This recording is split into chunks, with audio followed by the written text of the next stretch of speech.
Hello and welcome to InkGenius creative writing class. In this video I'm going to be talking about plot and plot development.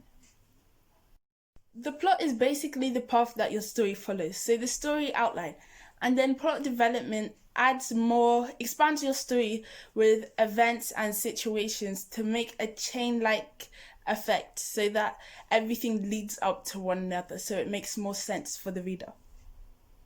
So an example I have here, the king died and then the queen died is a story, so it's not really, doesn't give too much background. And then a plot would be the king died and then the queen died of grief, so there's a chain there, it's connected. To create a successful plot, you need to plan. You need to know exactly what's going to happen in your story at every single moment. Everything needs to connect up, otherwise there'll be great gaping holes in your story. And if you don't know what's going to happen, then the reader won't know either. The reader is not a mind reader. They're just a book reader. So they just read exactly what's there. You have to say it how it is. So I'll show you a story arc. This should serve as a template for you. So it should help you know how a basic story works. Sometimes you can have plot twists in there. You can add a plot twist. But this one that I'm showing you is just a basic one. So now I think showing you the story arc is not enough. So I'm gonna just give you a quick plot, a quick story, and I'll show you how it follows through with the story arc. So my story will be 3 children went to a haunted house. And now I'll follow through the steps of the story arc. So the first phase would be the beginning, so giving an introduction to the characters and what's happening. So I'd say, oh, there are 3 children here. I'll just give their names, maybe age, maybe what they look like slightly, and I can give background to how they got to the house and why they were there. Maybe one of them forced the other, things like that for the introduction, for the first part of the story. The second phase is rising action, or can be called build up. So more things start to happen. Maybe they start to realize it's haunted. They start hearing tiny squeaky noises when none of them are moving, or they hear whistling and howling when all the windows are shut, things like that.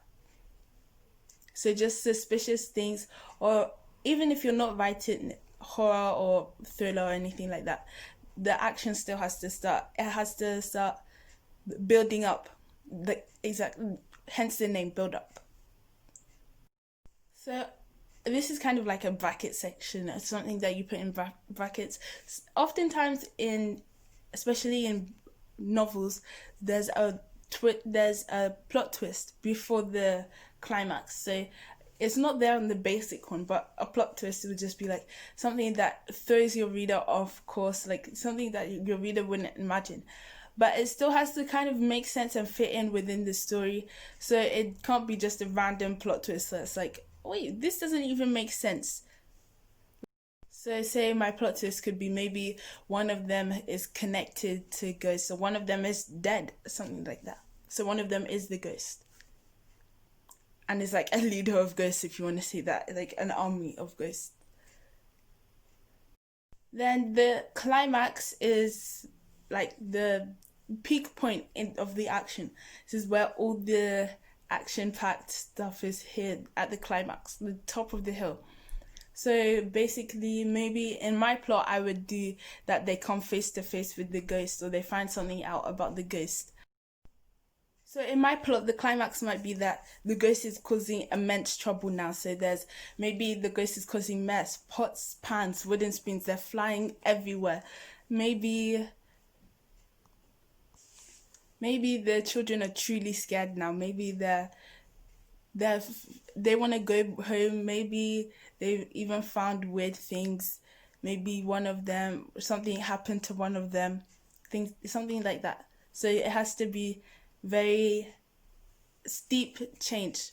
It doesn't have to be too steep, but there has to be a visible difference between the build-up and the climax. Like the climax, you know that you're at the peak point in the story.